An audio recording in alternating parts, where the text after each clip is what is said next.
Hello friends, myself Bhumika Parmar. In last video we had seen one example for calculating compound interest. In today's video we are going to see the simplest formula or deduction formula. और जो formula हम लोगों ने देखी थी step by step हम लोग जा रहे थे, तो उस फार्मूला का डिडक्शन जो है वो आज हम लोग देखेंगे. Deducing a formula for compound interest. Compound interest के लिए फार्मूला जो है उसको हम लोग डिड्यूस जो है वो करेंगे. एक एग्जांपल के थ्रू यहाँ पे हम लोगों के पास लिया गया है. Zubaida asked her teacher. Zubaida जो हैं उनके टीचर को पूछती है, क्या पूछती है? Is there an easy way to find compound interest. तो कंपाउंड इंटरेस्ट जो है वो फाइंड करने की कोई और इजी मेथड जो है वो है या नहीं. The teacher said. टीचर बोल रही हैं there is a short way of finding compound interest. तो एक और मेथड जो है, शॉर्टेस्ट मेथड है एक हमारे पास, जैसे हम लोग जो है वो कंपाउंड इंटरेस्ट फाइंड कर सकते हैं. Let us try to find it. तो हम लोग उसको ट्राई करते हैं. Suppose P1 is the sum on which interest is compound annually. मतलब P1 जो है जिसके ऊपर जो हम लोग प्रिंसिपल जिसको बोलते हैं, जिसके ऊपर वो प्राइस जो है या वो मनी जो है हम लोग या तो फिर किसी से बोरो करते हैं या तो फिर किसी को लैंड करते हैं, तो वो जो है इसको हम लोग बोलते हैं P1. P1 is the sum on which interest is compounded annually. तो P1 जो है जिसके ऊपर इंटरेस्ट जो है कंपाउंड होता है, जिसका एनुअली यानी कि पूरे साल का, at rate of R%. Rate जो होगा हम लोग बोलते हैं ना 4% पे ले रहा है या 6% पे इसको मैंने मनी जो है वो दिया है, तो वो वाला जो रेट है वो है R% पर एनम, यानी कि पूरे साल का.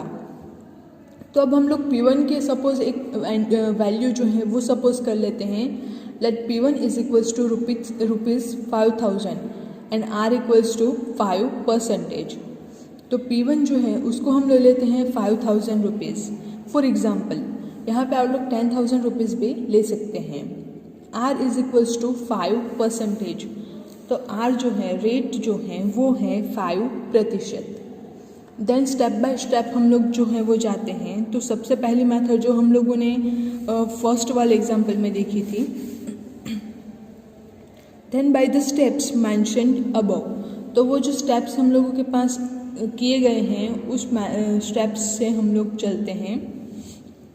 SI1 यानी कि पहले साल के बाद कितने जो प्राइस हैं वो देनी होगी रेट के साथ या तो फिर सूद के साथ, हम लोगों को कितने प्रतिशत जो है वो पैसे देने होंगे, तो वो हम लोग देखते हैं.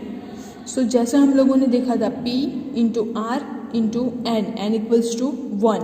सो P principal 5000 rupees, R rate 5% and 1 is the year or the term divided by 100, और SI1 is equals to PRN divided by 100. एक साल के लिए है इसलिए N की जगह पे यहाँ पे 1 लिखा गया है. नेक्स्ट है A1 is equals to, तो 5000 तो हम लोगों को देना ही है, उसके ऊपर ये जो यहाँ पे आता है टोटल इंटरेस्ट, टोटल सूद जो है वो यहाँ से हम लोगों को मिलेगा, तो वो सूद भी हम लोगों को देना होगा एक साल के बाद, यानी 5000 प्लस ये वाला ये जो है हम लोगों को कंप्लीट देना होगा जो सूद है या फिर इंटरेस्ट है. So 5000 into 5 into 1 divided by 100, और A1 is equals to P1 plus SI1 is equals to P1 plus P1R upon 100. अब इन दोनों टर्म में से हम लोग अगर देखें तो 5000 जो है वो कॉमन निकलते हैं, तो 5000 हम लोग कॉमन निकाल लेते हैं. सो यहाँ पे बचेगा 1 प्लस 5 डिवाइडेड बाई 100. तो ये जो हम लोगों को मिलेगा वो होगा हमारा P2, यानी कि दूसरे साल के लिए जो प्रिंसिपल हम लोगों को मिलता है वो हम लोगों को इस तरह से जो है वो मिल जाएगा. यानी कि अगर फॉर्मूला के थ्रू हम लोग जाए तो A1 is equals to P1 into the bracket 1 plus R divided by 100 is equals to P2। Principal 2 जो है तो वो हम लोगों को इस फॉर्मूला से मिलेगा। नेक्स्ट होगा SI2 यानी कि दूसरे साल के लिए। तो दूसरे साल के लिए हम लोग किस तरह से करेंगे, तो ये सिर्फ हम लोग फार्मूला किस तरह से डेवलप करते हैं वो देख लेते हैं। फिर नेक्स्ट एग्जांपल में हम लोग जो है डायरेक्टली फार्मूला रख के वैल्यू जो है वो फाइंड आउट करेंगे। SI2 is equals to 5000 into bracket 1 plus 5 divided by 100 into 5 into 1 divided by 100। यानी पहले साल का जो ये वाला आया था वो प्रिंसिपल हो गया था हमारा। So principal into rate R 5% and term divided by 100। तो अगेन इसमें से हम लोग जो है वो 5000 में से 5, यहाँ 5000 तो कॉमन है ही, अगेन 5 जो है वो भी हम लोग कॉमन निकाल सकते हैं। सो 5000 इंटू 5 डिवाइडेड बाई 100, तो हमको मिलता है 1 प्लस 5 डिवाइडेड बाई 100। अब इसको हम लोग फॉर्मुलेट करते हैं तो P2 यानी कि जो पहले साल का ब्याज मतलब कि पहले साल का जो सूद है उसको काउंट करने के बाद हम लोगों ने इंटरेस्ट जो है वो काउंट करने के बाद हम लोगों ने जो प्रिंसिपल मिला था वो principal into R into 1 divided by 100। Basically जैसे हम लोगों ने सिंपल इंटरेस्ट फाइंड किया था स्टेप बाय स्टेप, और कंपाउंड एंड इंटरेस्ट जो हम लोगों ने फाइंड करने की मेथड देखी थी स्टेप बाय स्टेप, सेम वही मेथड से हम लोग जो है वो जा रहे हैं और फार्मूला डेवलप कर रहे हैं। अब यहाँ पे देखें तो R भी दोनों में कॉमन है। सो P1 R डिवाइडेड बाई 100, यहाँ पे तो 1 बचता है। सो 1 प्लस R डिवाइडेड बाई 100, ये जो है सिंपल मल्टीप्लिकेशन में है। सो P1 into R divided by 100 and 1 plus R divided by 100, ये ब्रैकेट तो वैसे का वैसा है। सो A2 जो है हम लोगों को मिलता है, ये हम लोगों का हो गया P2 यानी कि P3 यानी कि तीसरे साल के लिए प्रिंसिपल। तो ये हम लोगों के पास आएगा इनटू ये इंटरेस्ट जो है वो फाइंड करते हैं, वो तो हम लोगों के पास मल्टीप्लिकेशन में आएगा ही आएगा। सो 5000 into 1 plus 5 divided by 100 into 5000 into 5 divided by 100, 1 plus 5 divided by 100। तो इस तरह से ये वाला P2 ये P3, तो इन दोनों का हम लोगों के पास एडिशन करेंगे हम लोग, तो तीसरे साल का जो प्रिंसिपल है वो हम लोगों को मिलता है। सो इस तरह से हम लोग जाते हैं तो हम लोगों को फार्मूला जो है वो मिलता है P1 यहाँ पे देखिए A2 is equals to P2 plus SI2। So P1 1 plus R divided by 100 plus P1 R divided by 100 into 1 plus R divided by 100। तो यहाँ पे अगर हम लोग देखें तो 1 प्लस R डिवाइडेड बाई 100 जो है वो टर्म्स 2 टाइम जो हैं वो आई है हम लोगों के पास। सो P1 1 plus R divided by 100 into 1 plus R divided by 100, तो 2 टाइम मल्टीप्लाई हुई है। अब हम लोग जानते हैं 2 into 2 it will give you 2 squared. So यहाँ पे भी ये जो टर्म है इसका स्क्वायर्ड हो जाता है। सो P1 1 plus R by 100 squared, तो ये हो गया हम लोगों का P3, ये हम लोगों का हो गया P3। तो इस तरह से जो है हम लोग फाइंड आउट कर सकते हैं। तो अब जनरल वे में हम लोग जाते हैं, तो जनरल फार्मूला जो है वो कौन सा मिलता है, AN is equals to P1 1 plus R by 100 raise to N।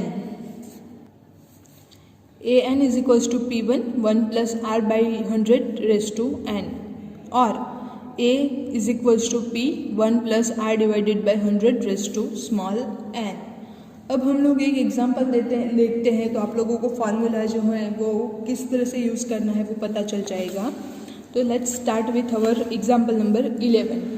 तो उसमें क्या कहा गया है, find CI on 12,600 for 2 years at 10% per annum compound.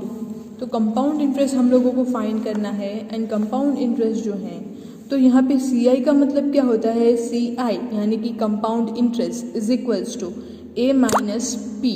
यानी कि जो हम लोगों के पास आंसर है, जो हम लोगों के पास ए आएगा, जो फार्मूला हम लोग कैलकुलेट करेंगे ये वाली फार्मूला यूज़ करके, तो यहाँ से हम लोगों को ए मिलेगा।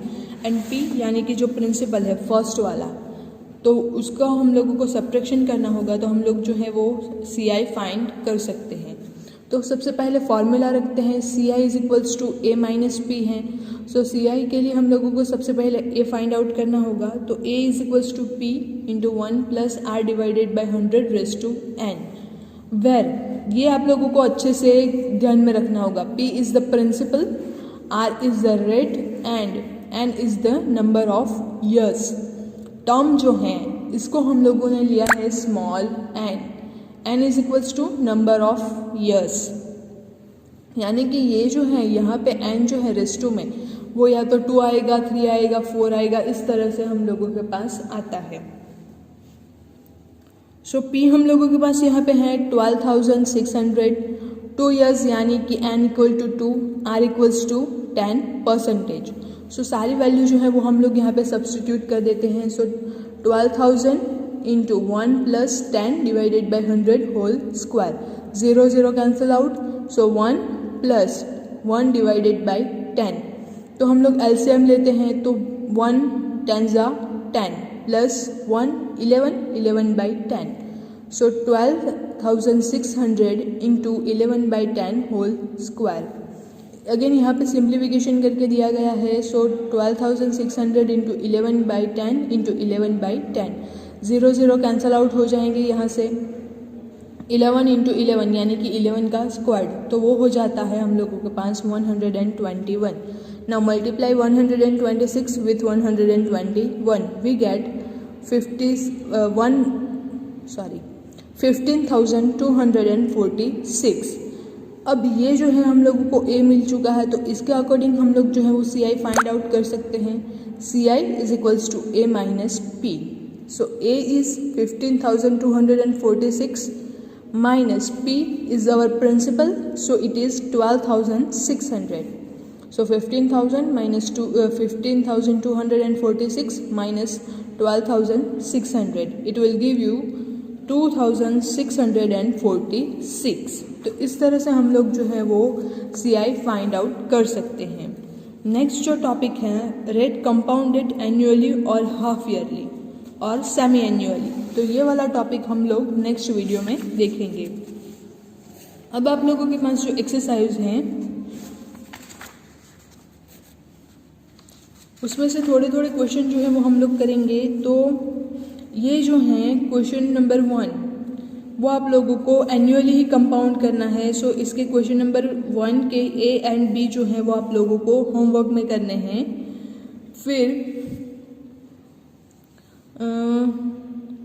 Question number 2, so question number 1 के A and B and question number 2, ये दोनों क्वेश्चन आप लोगों को होमवर्क में करने हैं। क्वेश्चन नंबर 2 में अगर कोई डाउट हो तो आप लोग मुझसे कांटेक्ट कर सकते हैं, मुझे पूछिए, मैं आप लोगों को उसका सॉल्यूशन जो है वो बताऊंगी। Thank you.